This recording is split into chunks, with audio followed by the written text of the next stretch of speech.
Ok, perfecto. Pueden, Patri, ¿me confirma si está compartiendo bien el escritorio? Perfecto, Juan, adelante.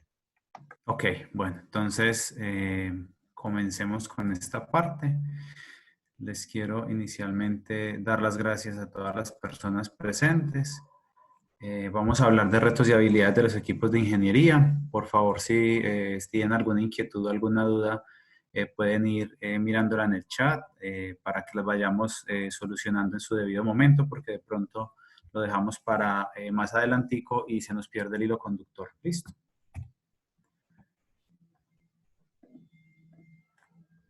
Bueno, entonces quisiera partir desde lo que hoy en día es tendencia en todo el mundo, hablar de lo que es la cuarta revolución industrial.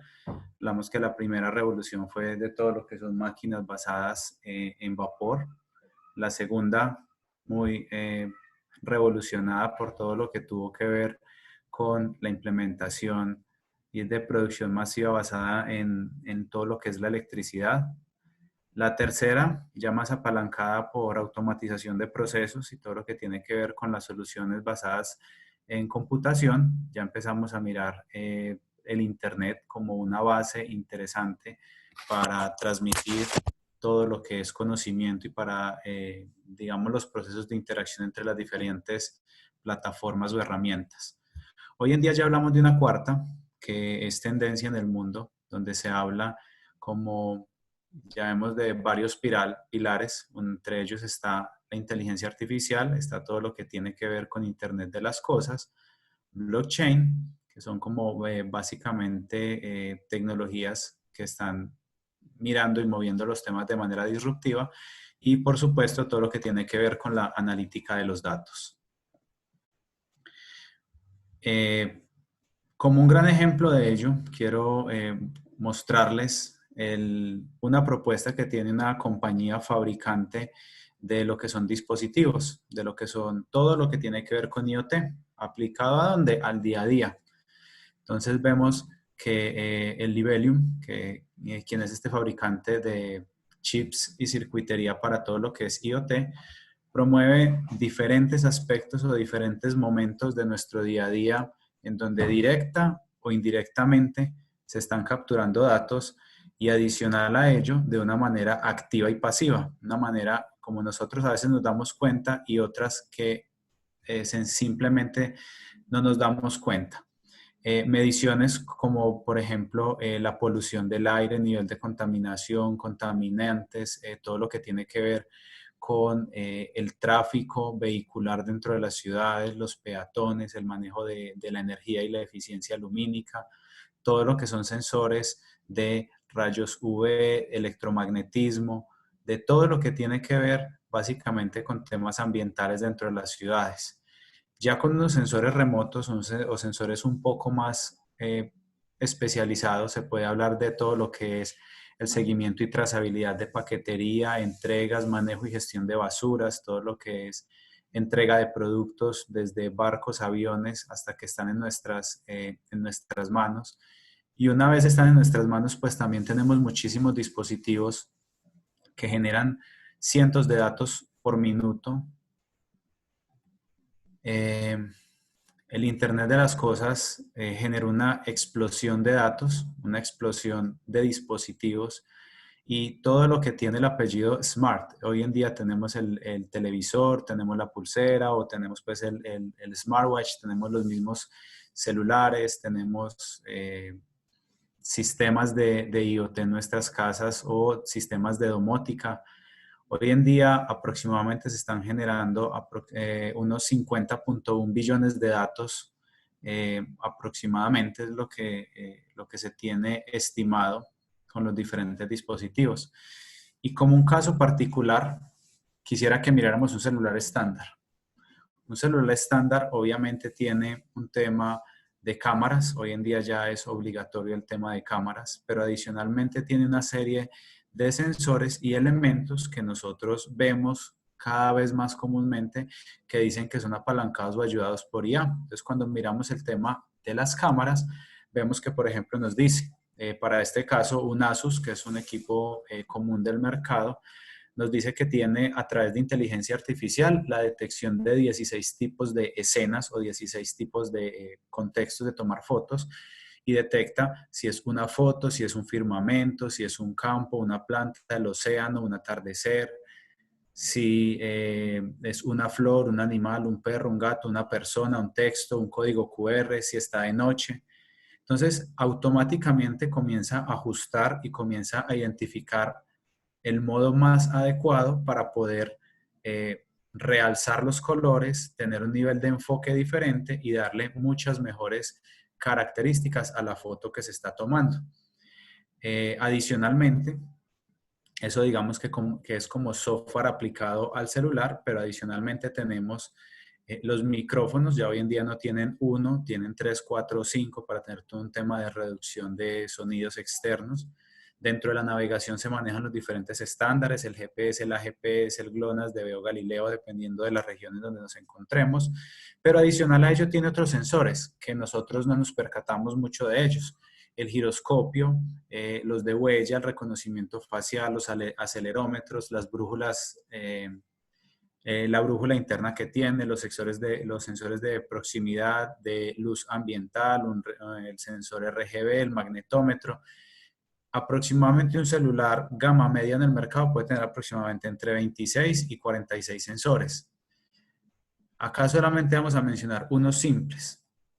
Entonces, si miramos los básicos, el acelerómetro, el micrófono, el sensor de luz, el GPS o GLONASS o Galileo de ubicación, el magnetómetro, el Bluetooth, la Wi-Fi, incluso el de pago por cercanías o el NFC, nos permiten identificar muchos elementos, por ejemplo, la actividad de las personas, las rutinas, los patrones de conversación, las ubicaciones y el entorno. Entonces nosotros normalmente somos como muy tranquilos con nuestro celular.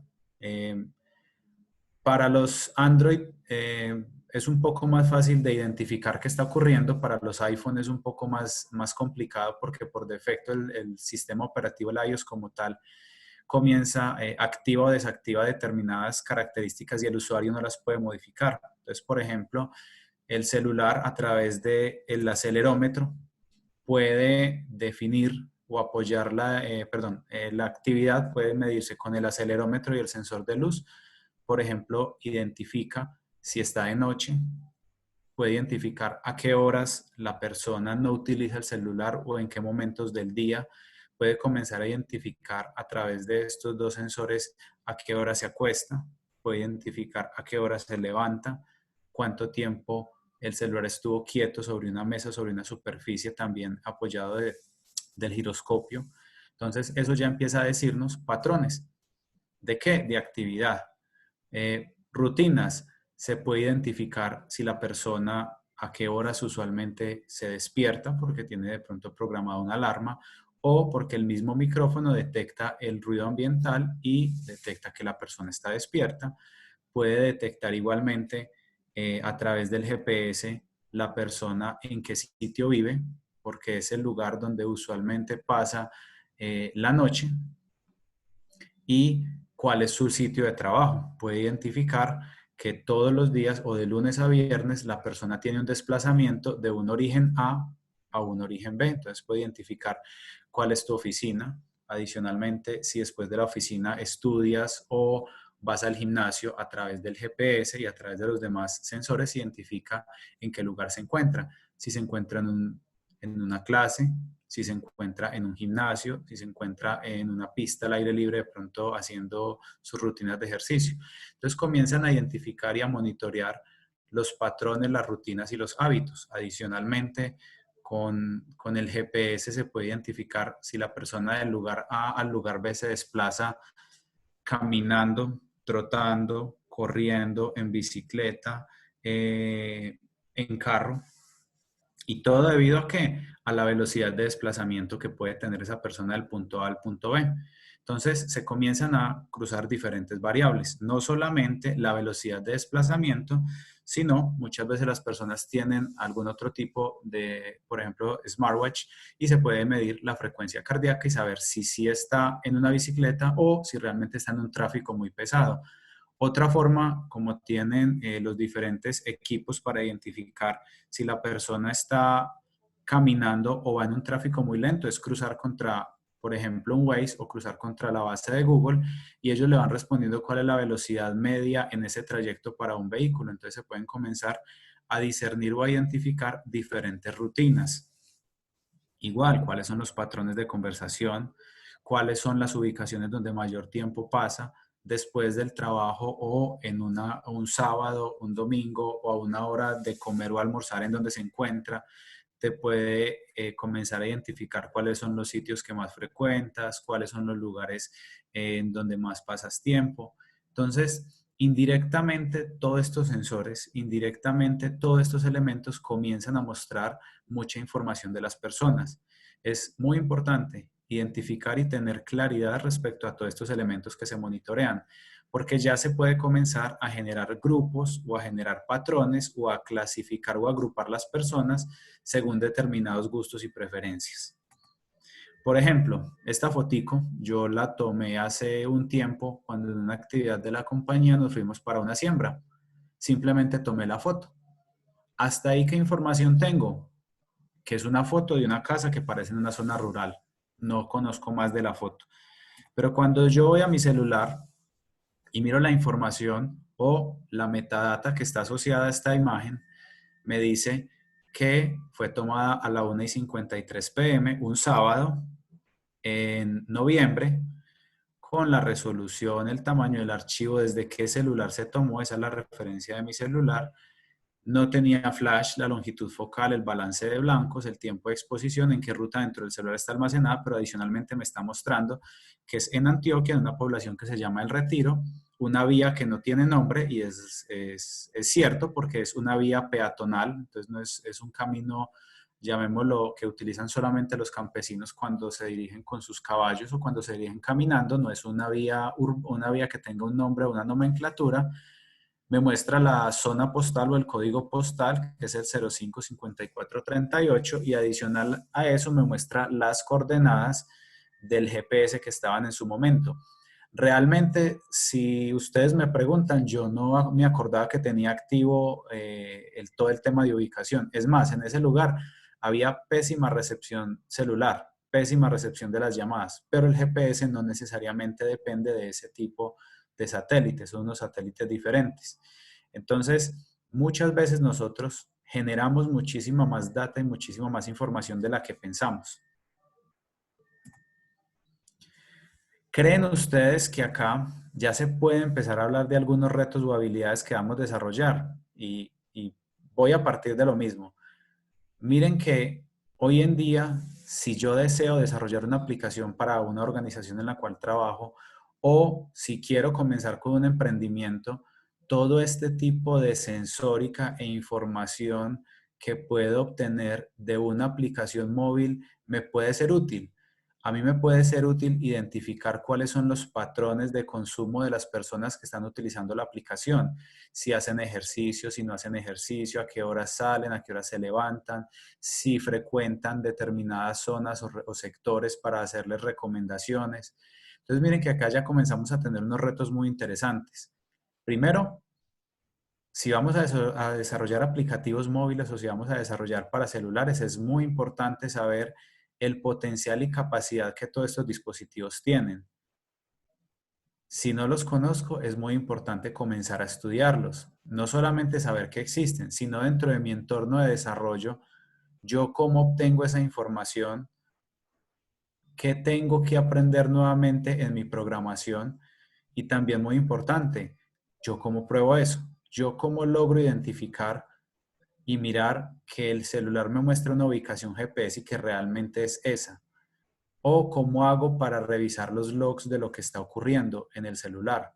Entonces, ahí tenemos un primer reto muy interesante, que es identificar toda la sensórica, toda la información que me pueden brindar y cómo yo, a través del servicio o a través de la aplicación que quiero entregar al mercado, puedo recopilar información que puede ser estratégica para la compañía o para el emprendimiento que yo tenga. Entonces acá ya comenzamos a identificar una serie de habilidades que se deben de desarrollar. Bueno, importante, listo, yo recopilo y capturo toda esa información. Pero ¿qué ocurre en un contexto corporativo usualmente? En un contexto corporativo, las empresas tienen múltiples orígenes o múltiples fuentes de datos. Cuando yo voy a mirar fuentes de datos, las organizaciones tienen plataformas o sistemas de información, pero adicionalmente manejan sus correos electrónicos, manejan facturas que les envían, sí, facturas de pago que les envían proveedores que pueden estar en un PDF, que pueden ser en el mismo correo electrónico o que pueden ser físicas. Adicional a eso, imágenes escaneadas o tengo información en un archivo de Excel o en una hoja de cálculo. Tengo documentos de texto, digamos que por ejemplo estoy en un proceso o en un área de selección y algunos candidatos me mandan unas imágenes de su hoja de vida, otros me mandan un PDF. Entonces tenemos múltiples fuentes y múltiples orígenes de información y eso comienza a convertirse en un reto para las organizaciones a la hora de almacenar esa información. Adicional a ello, digamos que esa factura que yo expedí como compañía, tengo convenios con diferentes entidades para medios de pago y puede que se hagan los pagos a través de cajeros, a través de un datáfono, a través de un portal web, a través del mismo dispositivo móvil o a través del mismo celular y comenzamos a mirar unos retos. Por ejemplo, las personas interactúan con diferentes plataformas para realizar esos pagos. Y muchas veces yo utilizo una tarjeta de cualquiera de estas franquicias o más, Discover por ejemplo me hizo falta, para realizar ese pago. Y toda la información que se genera a lo largo de este proceso, toda la información que se comparte en las diferentes entidades, quién la custodia, quién las maneja, quién la administra, quién es el responsable.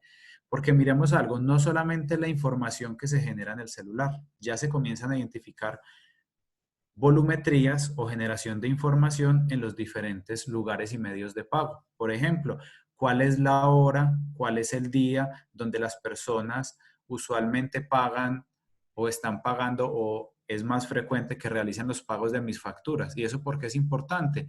Porque probablemente si las personas tienen un hábito de pago en donde pagan una vez les paguen sus nóminas o les paguen su salario, que puede ser o a fin de mes o a fin de semana o cada 15 días, pues yo hago lo posible por no enviarle el recibo o la factura en la mitad del tiempo de pago porque pronto se les olvida, intento que le llegue junto el día de pago para que la persona diga, tengo que hacer un pago y me llegó el pago hoy en la mañana, entonces vamos a hacer el pago y eso de pronto mejora la frecuencia de pago. Ya tengo que comenzar a identificar y a cruzar no solamente mis variables internas, sino las variables de mis proveedores de información o mis proveedores de pagos, si yo tengo acceso a esa información, a través de qué medio las personas realizan más frecuentemente los pagos, si es a través de un código QR, o si es escaneando la factura, o si es una persona que está ingresando manualmente esa factura. Todos esos datos son vitales y son estratégicos a la hora de yo diseñar un producto en donde quiero evitar las fricciones de los usuarios y mejorar su experiencia. Importante entonces la custodia, identificar esa información por dónde viaja, cuál me pueden compartir, cuál puedo tener para identificar ese tipo de patrones. Características de la información que está dentro de mi organización, que yo la domino y yo la controlo, yo defino en dónde la almaceno, cómo la almaceno bajo mis estructuras.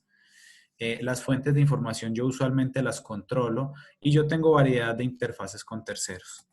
Pero adicional a esto, ¿qué puede ocurrir en el mundo? Que cuando nos vamos para la nube, cuando nos vamos para el Internet, comenzamos a tener información de entidades regulatorias, de bolsas de valores, de agremiaciones, de noticias, de una serie de fuentes que pueden estar hablando de mi compañía, que pueden estar hablando de mi marca, que pueden estar hablando bien o mal.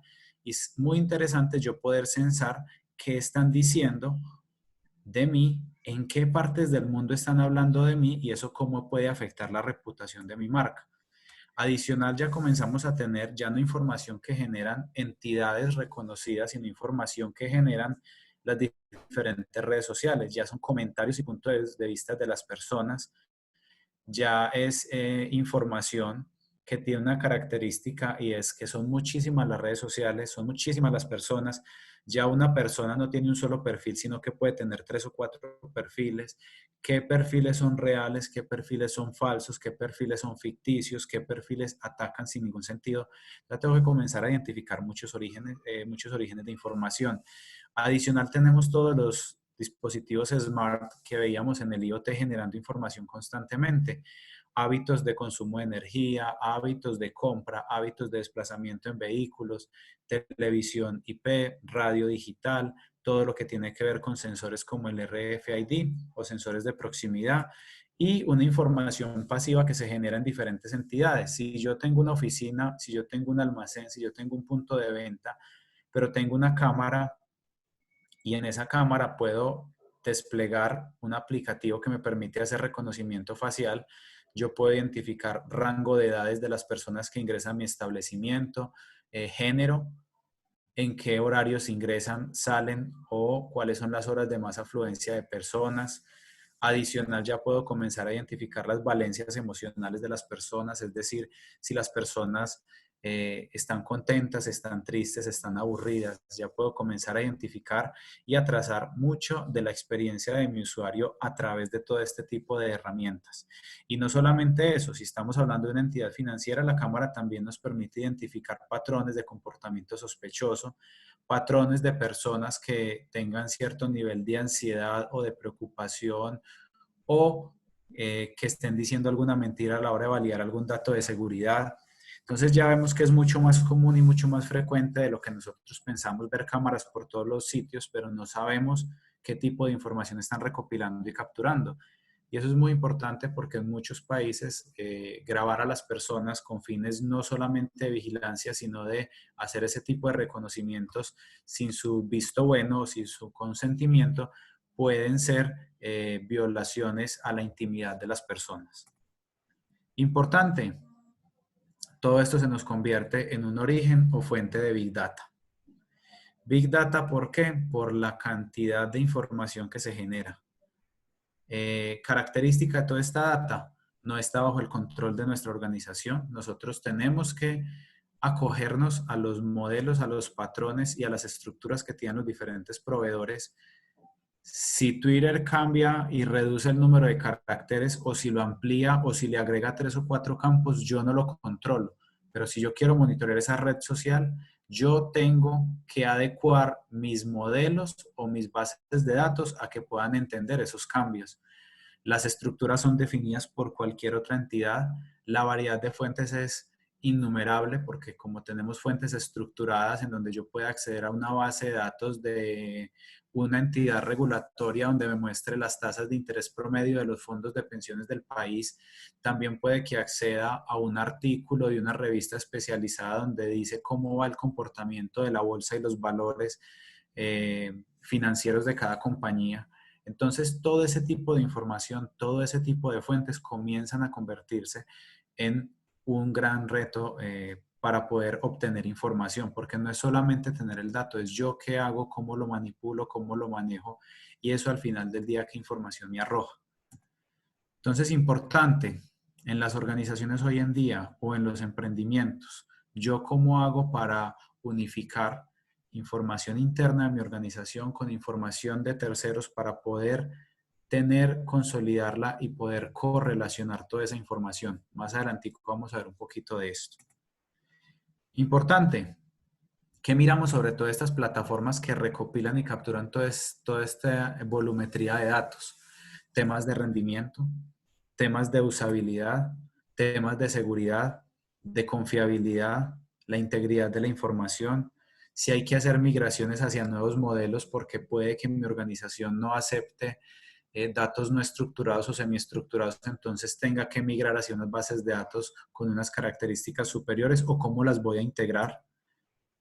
Esto es lo mismo que hemos estado probando en los últimos años, esto es lo mismo que hemos estado desarrollando, que es diferente. ¿Cómo se desarrolla para este tipo de entornos? ¿Cómo se prueba en este tipo de entornos? Tecnologías diferenciales, ya estamos hablando mucho de Hadoop, Hive, bases de datos columnares, cómo interactuar con los sistemas legacy. Entonces ya empezamos a mirar que este ecosistema es muchísimo más amplio y muchísimo más grande que solamente los datos que yo tengo dentro de mi compañía y lo que yo puedo generar, porque ya vemos que toda acción o todo lo que yo haga dentro de mi compañía tiene una repercusión en redes sociales, en un artículo, en una revista, en una publicación, en un programa de radio, en un programa de televisión, y yo cómo estoy recopilando toda esa información.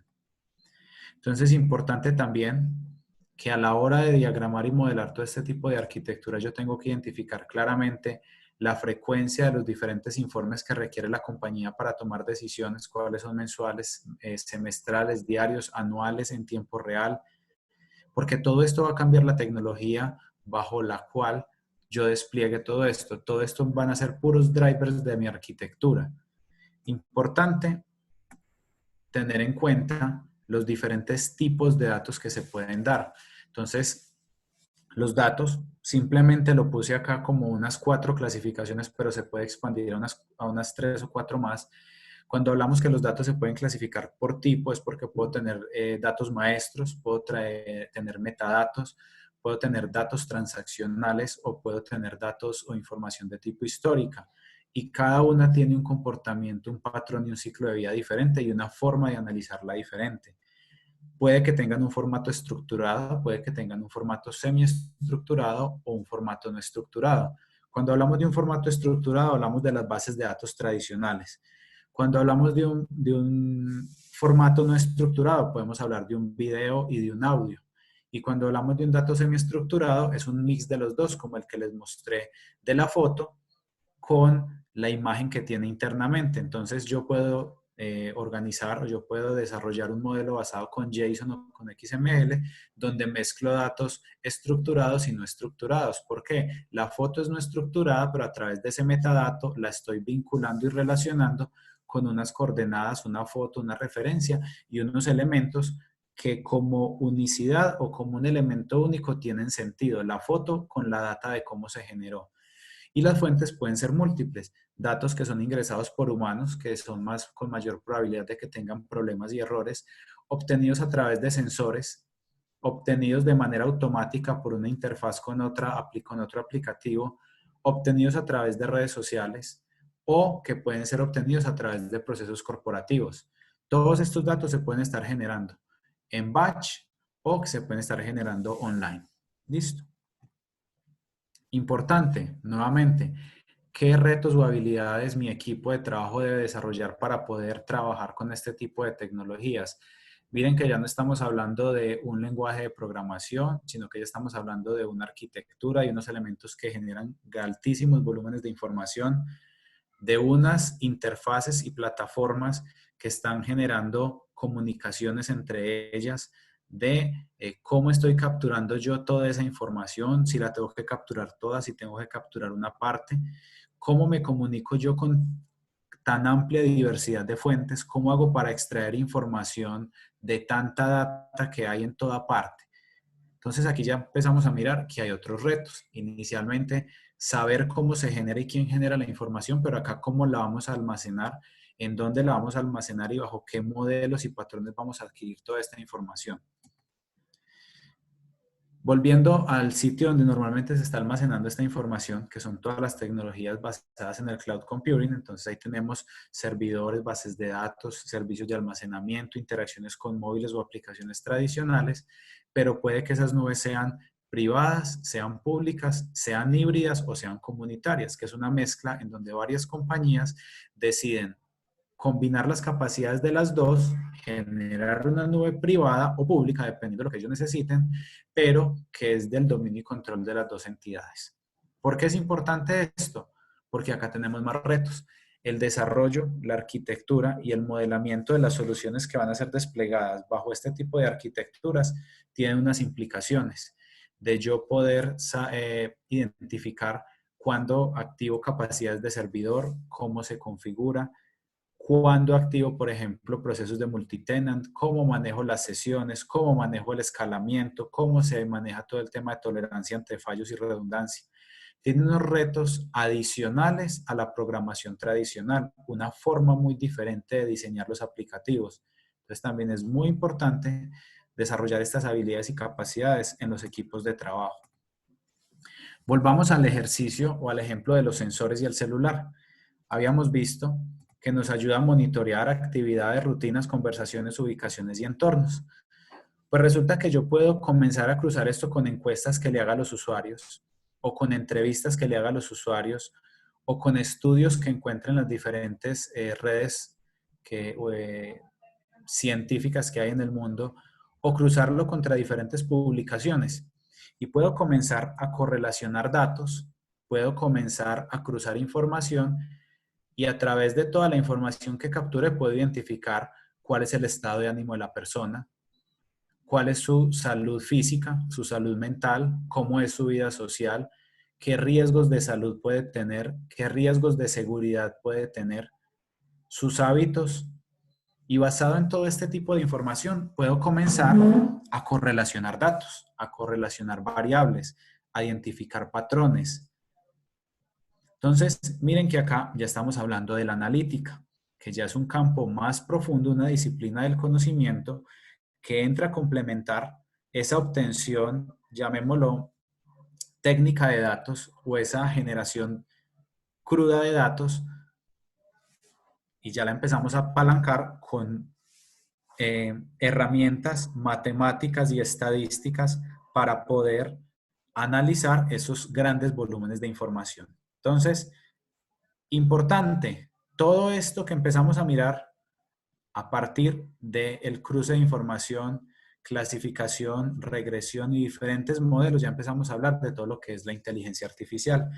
Para la inteligencia artificial es muy importante identificar qué tipo de problema quiero solucionar, qué tipo de variables tengo para poder identificar qué tipo de estrategias utilizo, qué tipo de modelos tengo que aplicar, si aplico una clasificación o aplico una regresión, por poner un ejemplo. ¿Cuál es la principal diferencia? La clasificación se utiliza mucho cuando yo tengo variables que no son numéricas, ¿sí? Y la regresión cuando son variables numéricas. Entonces, primer decisión, no es simplemente tener 50 algoritmos de inteligencia artificial o 50 algoritmos estadísticos para solucionar problemas, sino que yo tengo que identificar según la naturaleza de las variables que tengo, según la naturaleza de los datos que tengo, según la variabilidad que tienen, qué técnicas debo de utilizar yo para tomar decisiones, proyecciones o modelamientos adecuados. El primer caso es para un aprendizaje supervisado, clasificación y regresión. Para un no supervisado tenemos ya un elemento que es como el clustering o la organización o segmentación de objetos, en donde una herramienta o un algoritmo que yo programo, no supervisado, me puede ayudar a clasificar automáticamente objetos. En este caso, tomo una muestra de objetos y los clasifico, por ejemplo, por su color o por su forma o por la mezcla de los dos atributos si tienen alguna correlación. Entonces, ¿qué pasaría con este algoritmo de clasificación si yo tengo un triángulo rojo? ¿Me lo pone dentro de los triángulos o me lo pone dentro de los círculos rojos? ¿O qué pasa si yo tengo un rombo verde? ¿Me lo pone en los triángulos o me lo pone en los rombos? Todo va a depender del modelamiento que yo le haya dado a ese algoritmo y todo depende de los problemas o de las soluciones que yo quiera brindar con él.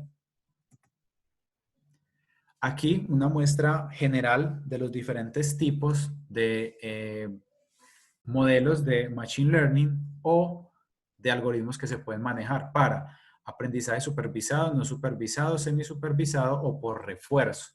Entonces es importante lo que les estaba comentando ahorita, identificar si la variable objetivo es continua o es categórica, por ejemplo, en un aprendizaje supervisado. Entonces puedo utilizar la regresión o la clasificación. Para un no supervisado puedo hablar de una asociación o un clustering. En el supervisado puede utilizar estas técnicas, pero acompañado de una persona que esté mirando el nivel de precisión para poder ir ajustando el algoritmo. Y los que se utilizan para el refuerzo. También, si es una variable categórica o si definitivamente es un elemento que es completamente no estructurado. Si es un video, si es una decisión que hay que tomar frente a una imagen o frente a un patrón que ya se tenía. Entonces, cuando ya comenzamos a hablar de la inteligencia artificial, comenzamos a hablar de desarrollar capacidades en las máquinas para que intenten comportarse como lo haría un humano o como lo haría una persona entrenada para eso. Cuando yo comienzo a mirar todos estos algoritmos, lo que yo le enseño a ese robot o lo que yo le enseño a ese software es cómo reaccionar frente a determinadas variables del entorno que él debe monitorear. Frente a determinado cambio en las variables, tome la acción A o tome la acción B. Entonces, ¿qué es importante? Es importante identificar el tipo de variable, si está correlacionado o no, si es una variable numérica, si es una variable categórica o nominal. ¿Cómo hago yo, por ejemplo, cuando tengo solamente variables nominales? ¿Cuál es el mejor modelo para ello? O si yo tengo una mezcla de diferentes variables, ¿cómo hago yo para correlacionarlas e identificar que el comportamiento de una variable numérica no depende de la variable categórica o de la variable no numérica? Entonces ya comenzamos a mirar que los algoritmos comienzan a convertirse, no en algoritmos como estamos tradicionalmente acostumbrados a programarlos, que son determinísticos, sino que comenzamos a entrar ya en el mundo de los algoritmos probabilísticos. ¿Qué característica tienen? Que si yo, volviendo al ejemplo de los triángulos de colores o de los círculos de colores, si yo lo entrené para que clasifique por formas, él me lo va a clasificar por formas. Pero puede que él me diga que aumenta el grado de precisión si mezclo la forma con el color y ya no voy a tener 3 grupos, sino 6 grupos, o 8 grupos, o un grupo. Él me va a ayudar a tomar decisiones, pero yo soy quien lo debo direccionar y entender eso cómo se comporta.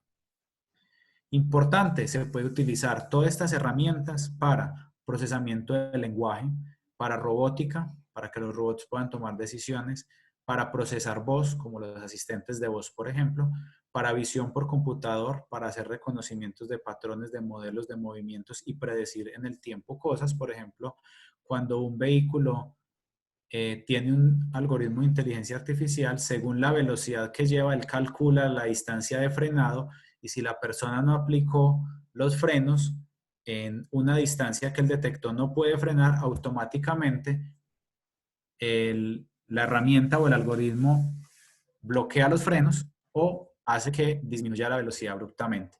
También se puede utilizar para juegos o búsquedas para poder ser más relevantes en la precisión de las búsquedas o en los juegos como cuando uno juega contra la máquina ajedrez y él toma unas decisiones que uno muchas veces lo sorprende. Son ese tipo de algoritmos. También en lógica, razonamiento, optimización y manejo de restricciones a la hora de planificar rutas, modificar rutas. Bueno, muy importante, todos estos algoritmos de inteligencia artificial van a partir de algo, que es la percepción, el contexto y el sesgo. Como vemos en la imagen claramente, el robot va a tomar la decisión basado en cómo fue entrenado, que nos daría a entender que tiene un sesgo según la data con la que fue entrenada. Entonces, si en mi buscador yo pongo Apple y la persona que lo entrenó le dijo que Apple era una manzana y que era un producto orgánico que se producía en determinado contexto y de pronto lo que desarrolló fue un robot para la agricultura, él te va a mostrar información relevante y pertinente para lo que tú lo entrenaste. Si tú esperabas que también te funcionara para que respondiera frente a la marca Apple, entonces te toca entrenarlo para eso o darle un contexto, es decir, fruta Apple o fruit Apple, fruta manzana o marca manzana para que él sepa qué camino tomar. Entonces siempre cualquier algoritmo va a depender de cómo fue entrenado.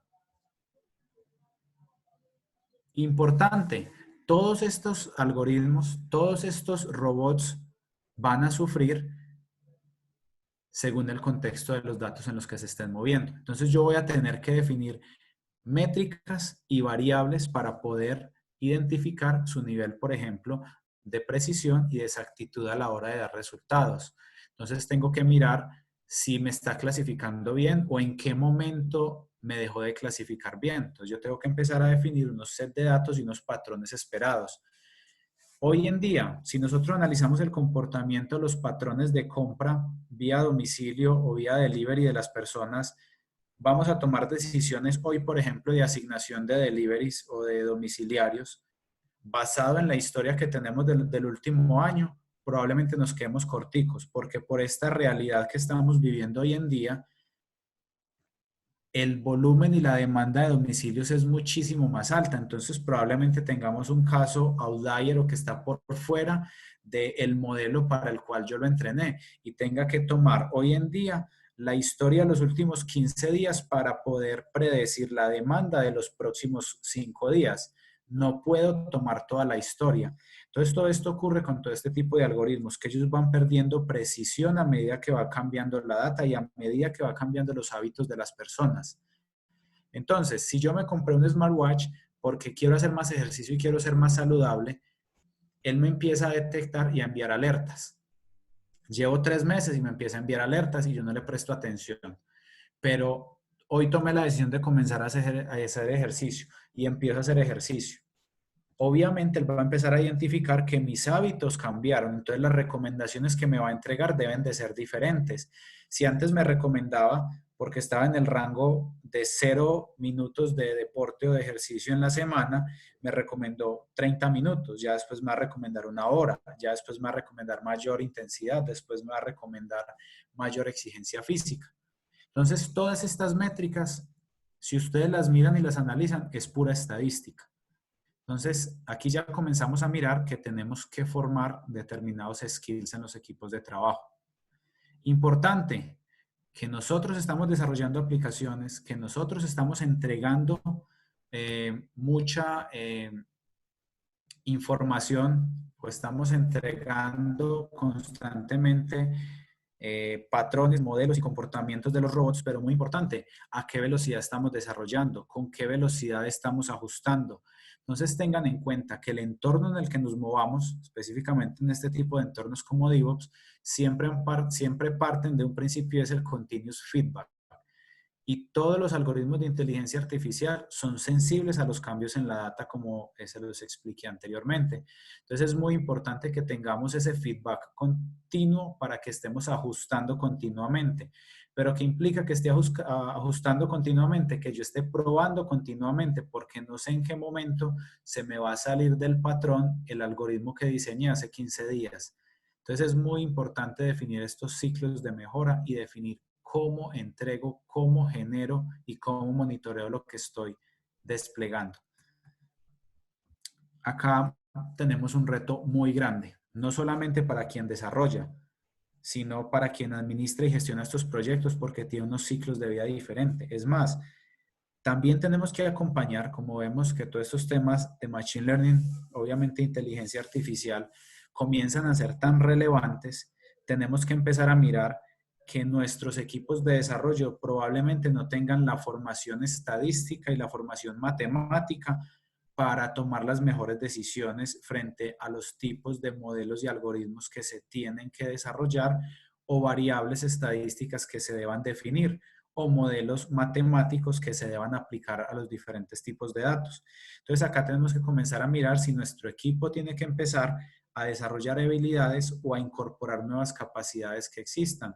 Un estadístico que le ayude a modelar o a identificar cuál es el mejor modelo, la mejor variable, la mejor configuración de ese patrón o de ese algoritmo que se defina, pero también que tengo que tener un muy buen equipo de desarrollo para que tenga una infraestructura adecuada donde ese algoritmo pueda desarrollarse, desplegarse y ser eficiente a la hora de entregar resultados, y cómo toda esa información, cómo todos esos procesos de negocio se van a interactuar y van a pegar entre sí. Entonces acá vemos que hay un reto inmenso a la hora de formar equipos, a la hora de integrar capacidades y a la hora de desarrollar capacidades. Parte de ello y parte de lo que buscamos con este webinar es generar una conciencia en que primero es una tarea que es multidisciplinaria, todo el tema de la inteligencia artificial, que tenemos muchos retos y muchas habilidades por desarrollar, Y parte de ello, y como recomendación, especializar equipos, porque cuando tengo gente que es experta en todas, no es bueno en nada. Entonces es muy importante, y aquí le doy pie a Patricia, que nos va a dar como una recomendación respecto a cómo podríamos nosotros mejorar las habilidades o skills de nuestros equipos para desarrollar este tipo de actividades. Patri. Listo, Juan. Muchas gracias, Juan. Excelente. Pásame el control, por favor. Sí.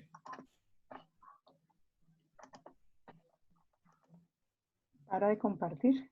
Sí, mientras ustedes afinan nos envían sus preguntas a través del chat, quiero compartirles una información. ¿Qué pasa? Que fíjense que con lo que nos ha dicho Juan, los retos que tenemos en cuanto a las nuevas capacidades, que no solamente es desarrollo, es pruebas, es infraestructura, son sensores, son algoritmos, son estadísticas. Afortunadamente ya contamos con un aliado del cual somos parte y queremos que ustedes también sean parte de él. Es todo el United, el Comité de Inteligencia Artificial ha comenzado a través de más de 30 expertos a desarrollar unos programas de estudios que nos permiten desarrollar esas competencias y por eso de manera muy breve, repito, ustedes pueden ir escribiendo sus preguntas en el chat mientras vamos conversando. Quiero mostrarles que dentro de nuestro portafolio hay un nuevo curso que está apalancado o que está basado en todo el Comité United y que nos va a permitir resolver esa cantidad de variables que Juan nos hablaba, en donde a veces creemos entender, pero sabemos que nos hace falta la mitad, comenzar a hablar de un lenguaje de algoritmos, de machine learning, de deep learning, mirar cuáles son esas tendencias. Fíjate cómo a través de la experimentación y cosas tan sencillas, ya hoy en día las aplicaciones se desarrollan más que para lo que hace la aplicación es para lograr data. Entonces, ¿cuáles son las tendencias de la industria? ¿Cuáles son esos algoritmos adecuados? Clasificación, regresión, ¿cómo los incluyo? ¿Cómo los desarrollo? ¿Cómo los pruebo? ¿Cuál es mi estrategia más adecuada? Oye, ¿qué debo automatizar y qué debo hacer manualmente? ¿Y cuáles son esas herramientas? Que de hecho ahí tengo una pregunta que ya la vamos a resolver. Entonces, en esas ideas, este es un nuevo curso, una nueva certificación que es del nivel básico para que comencemos y de hecho la hemos planteado en una estructura muy distinta a la que venimos haciendo porque sabemos y hemos trabajado con Juan Pablo y con Brightes y con United en todo el tema de que se requiere un background interesante en el tema de estadísticas, ¿sí? En el tema de estadísticas y para la cual en ese orden de trabajo que queremos plantear en ese curso va a haber una sesión con Juan Pablo sobre que es opcional, en realidad es introductoria sobre el tema de estadísticas. Vamos a trabajar durante 24 horas, 2 semanas, vamos a trabajar los temas del capítulo y finalmente de hecho, nosotros hacemos una propuesta de hacerlo más o menos en 2 semanas para que tengamos la oportunidad de prepararnos, de estudiar. E incluso para eso, y ya le voy a pasar el control a Javier para que nos cuente, tenemos la facilidad de que este examen de certificación puedo realizarlo directamente en mi casa sin necesidad de desplazarme. Y finalmente, estos son de manera general todos los temas que vamos a trabajar en ese primer curso, en ese curso Foundation Level, que entre otras cosas está en español. Hemos participado con Juan Pablo y con el Master Training en la traducción del material al español. El examen va a estar en español también disponible muy pronto. Y estamos pensando para realizar este curso a finales de mayo, principios de junio, hacerlo, pero de manera online, con Juan Pablo en vivo, porque Juan Pablo es nuestro instructor certificado en este curso. Esta diapositiva nos muestra los diferentes temas que se hablan en ese curso. Es muy interesante y esa es la invitación. Javier, adelante, por favor. Muchas gracias, Patricia. Buenos días, tardes a todos. Yo les hablo aquí desde la ciudad de Berlín y les voy a comentar un poco de lo que es Brightes y de los productos y servicios que ofrecemos. Solo para que nos conozcan un poco más, Brightes es un proveedor de exámenes a escala global, es decir, nosotros traemos examinaciones en varios idiomas y básicamente en muchas regiones del mundo. Y bueno, en este caso trabajamos con muchos boards, como el SSTQB, que es representante del ISTQB en España, el HASTQB, representante local del ISTQB en Latinoamérica, y entre otros boards, como es el Artificial Intelligence United. Como saben, todos estos boards United son, como Patricia mencionaba, formados por expertos de todo el mundo. Y la idea es que Brighton se está concentrando mucho en toda la industria del software testing. Son certificaciones y cursos en software testing. Entonces, pues sí, para hablarles un poco de cómo funciona esta certificación, es el curso práctico de 3 días, más como Patricia mencionaba, se les dará un extra de estadísticas, ya depende de cada proveedor de capacitación.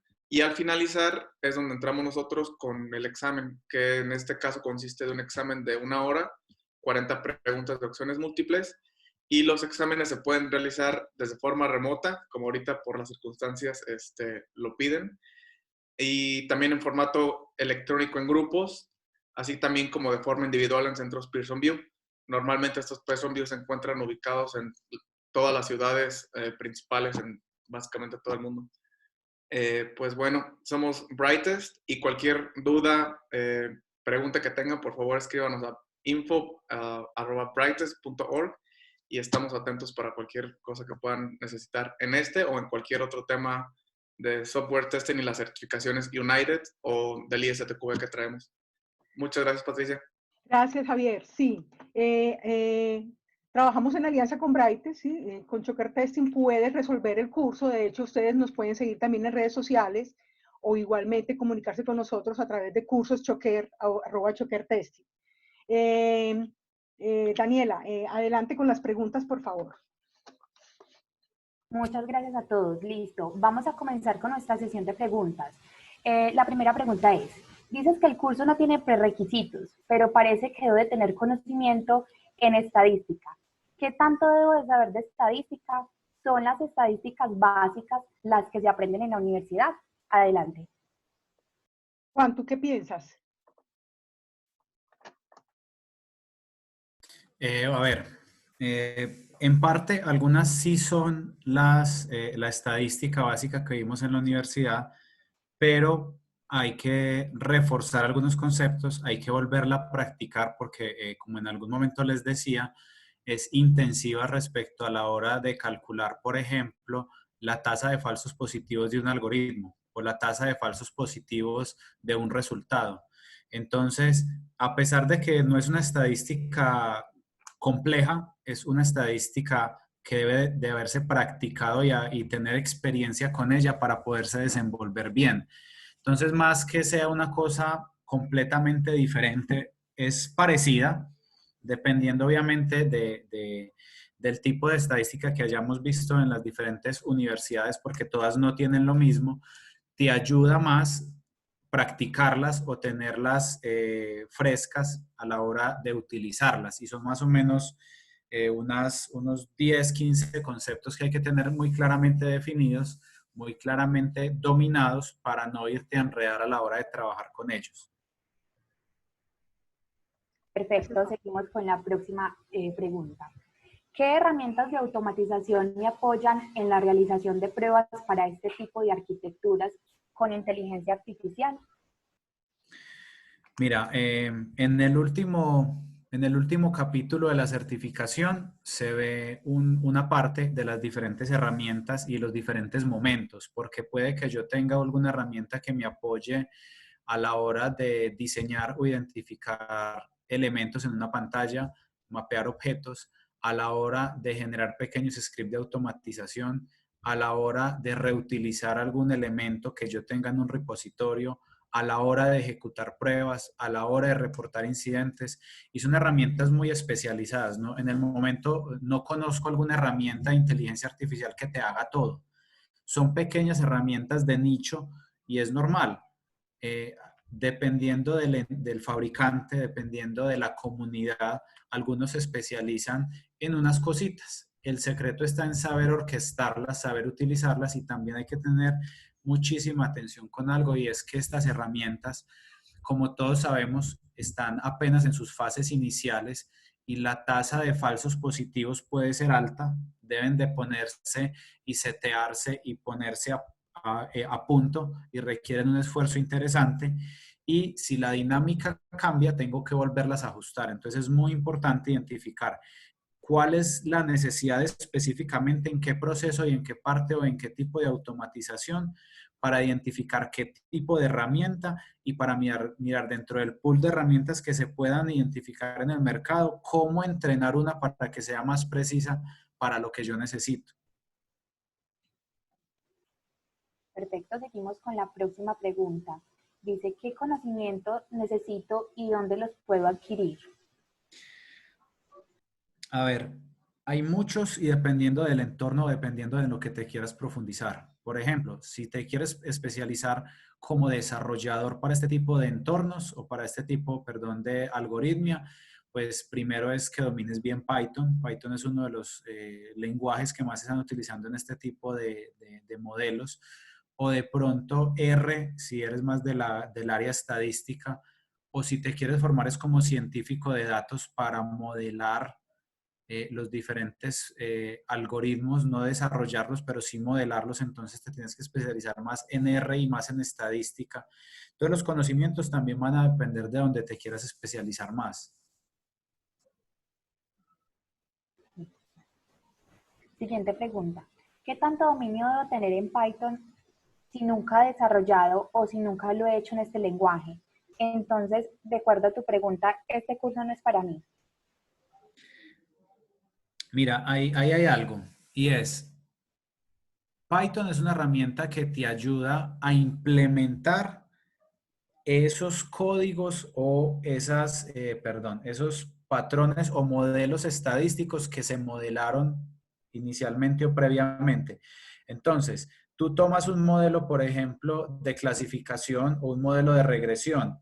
A ti te entregan ese modelo y tú lo que haces es programarlo en Python, ese modelo, para que arroje el resultado que se espera. Es más, cada que se le entregue un estímulo o una data, mirar cómo se va comportando y cómo se va manejando. Entonces, no son capacidades aisladas, son capacidades complementarias. Si tú eres un científico y más o menos entiendes de Python, es una gran ventaja. Y si tú eres muy desarrollador, pero no entiendes todos los algoritmos o las diferentes formas de modelar las diferentes soluciones, es un problema. Entonces es importante porque es un proceso co-creativo del equipo. Yo creo que tanto el desarrollador debe conocer, como el tester debe conocer cómo están hechas las cosas, como también quien solamente modela cómo se hacen, porque es como todo, es una dinámica de integración de equipo. Es un approach en donde todo el equipo es el responsable y todo el equipo se puede enriquecer mutuamente, en donde a mí me entregan un modelo y si yo más o menos sé, le digo, vení, ¿por qué no lo solucionamos con un basket análisis? Y probablemente la persona que lo modeló dijo, ¿sabes qué? No se me pasó por la cabeza, pero tenés toda la razón, puede ser por ese lado. Y podamos brindar soluciones más potentes y soluciones más pertinentes a cada situación.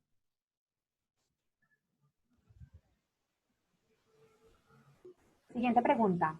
Hola, soy tester y me quiero meter en el testing de IA. ¿Cómo recomiendas hacerlo?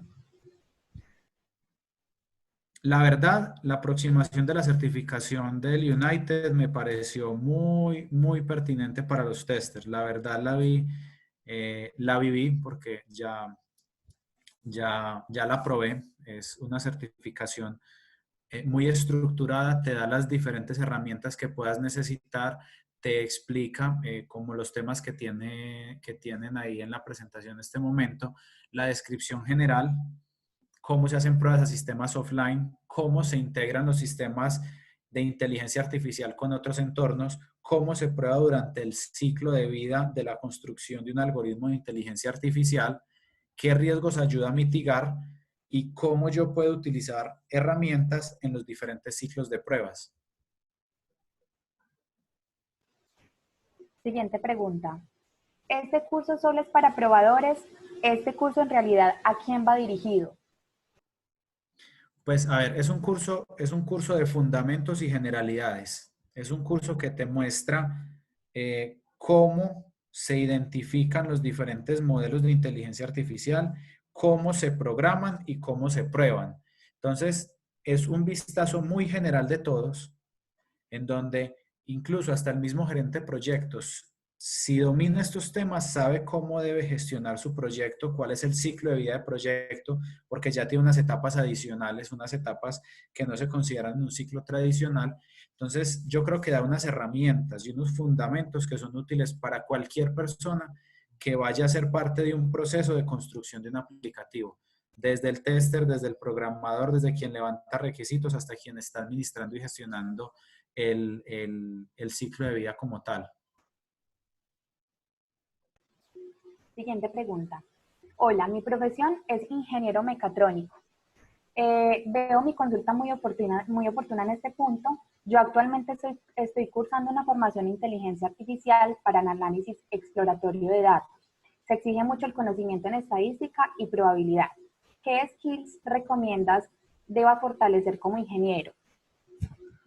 Primero, la lógica y la programación. Si ya está estudiando dentro de la misma mecatrónica los temas en estadística, puedes ver es que es un claro ejemplo que es retadora, no por lo compleja, sino por lo que se pueden aplicar diferentes modelos y unos pueden arrojar mejor precisión que otros. Entonces, es muy importante las habilidades de análisis y las habilidades de programación. Y obviamente la programación implica, si yo soy un buen programador es porque pruebo bien, sé probar y sé desarrollar bien. Entonces, es continuar por la línea en la que vas porque estás estudiando el tema de mecatrónica, vas a ver todo esto, pero adicional es importante, yo creo que tienes un camino más ganado que la mayoría que nosotros, es que manejas sensores, manejas como mecatrónico una programación básica, pero intentar llevar esa programación a un nivel no tanto de PICs, microcontroladores y programación de bajo nivel, sino empezar a llevar esa una programación de un nivel superior, una programación orientada por objetos, por comportamientos, incluso por objetos que ya va de salida, pero hay muchas herramientas dentro de la programación que se podrían fortalecer. ¿Cuáles conocimientos previos en qué lenguaje de programación te refieres? Para la certificación del United no se requiere ningún lenguaje particular, pero para programar inteligencia artificial, sin duda hoy en día, el lenguaje que está posicionado en el mundo es Python. Algunos utilizan R y es también muy bueno, pero es muchísimo más potente a la hora de mostrar interfaces e integrarse con otros ecosistemas. Python es como el que más pertinencia y el que más encuentra uno en ejemplos y en frameworks. Por ejemplo, para el reconocimiento de imágenes, uno puede encontrar, aparte de estos algoritmos, uno puede encontrar 15, 20 diferentes patrones para identificar diferentes tipos de cosas. Entonces uno puede encontrar un algoritmo de inteligencia artificial que desarrolló en Python que está entrenado para reconocer animales en las imágenes. Entonces uno toma esa base y si eso solamente reconoce perros y gatos, uno le mete jirafas si quiere. Entonces ya uno comienza a utilizar trabajos que hay en las diferentes comunidades adelantados en determinadas cosas y uno los va personalizando o mejorando de acuerdo a la necesidad que tenga. Entonces, Python es para mí una muy buena herramienta si quieres hablar con el mundo y cómo está trabajando la mayoría de las personas. Siguiente pregunta. ¿Dónde puedo encontrar la información detallada de la capacitación que ofrece? En el Chuker tiene disponible dentro de su portafolio de cursos y certificaciones información más detallada, o en Brightest puedes encontrar el syllabus, los diferentes proveedores que se encuentran a nivel mundial y encuentras ya información más particular o más pormenorizada de lo que es la certificación, que incluye dónde va, qué es lo que vas a ver en ella, incluso como les decía, el syllabus, que son como los temas explicados de manera muy general para preparar la certificación. De todas maneras, también podemos enviarle a esta persona toda la documentación necesaria, ¿cierto? Para que tenga todo el detalle, los contenidos, la programación, ¿sí? ¿Listo? Tranquilos. Javier, me pediste la palabra, adelante.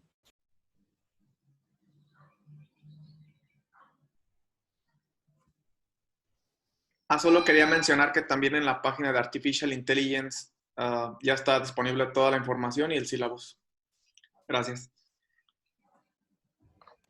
Dani, yo tengo por aquí una pregunta. Dice Juan Sebastián, para análisis y reconocimiento de imágenes, ¿qué ruta dentro del Machine Learning es la más adecuada para llegar a esto? Es decir, ¿qué tipo de aprendizaje y algoritmo usar? Juan. Mira, hay varias estrategias dependiendo de lo que uno quiera. Hay unos algoritmos muy avanzados o algunas rutinas ya muy avanzadas. Por ejemplo, uno puede encontrar que Google tiene 4 o 5, como les explicaba, para reconocimiento de animales, por ejemplo. O ya si uno quiere comenzar a desarrollar desde cero, existen unas 2 o 3 rutinas de aprendizaje por refuerzo, en donde uno va seteando, clasificando y perfeccionando los niveles de respuesta del algoritmo que tiene. Entonces, uno va perfeccionando su algoritmo. Entonces, no hay como uno único o una sola ruta, sino que depende del problema que quiera solucionar, qué tipo de imágenes sea, porque una imagen no es lo mismo un código QR o no es lo mismo un texto que un paisaje o que la foto de un personaje famoso. Son completamente diferentes los elementos que se deben considerar para realizar ese tipo de análisis. O si yo tengo la foto de un dron de un cultivo, yo tengo que especializarlo porque determinado color en un cultivo me indica que se está regando una plaga, entonces debo de reconocer ese patrón basado en el color y no en la forma. Entonces, el reconocimiento de imágenes es muy amplio porque son muy especializadas el análisis de imágenes, analizar vientos, analizar nubes, analizar, como les decía, cultivos, analizar espejos de agua, analizar ríos, analizar animales. Cada imagen puede tener un algoritmo que se adecue mejor al problema que quiere solucionar.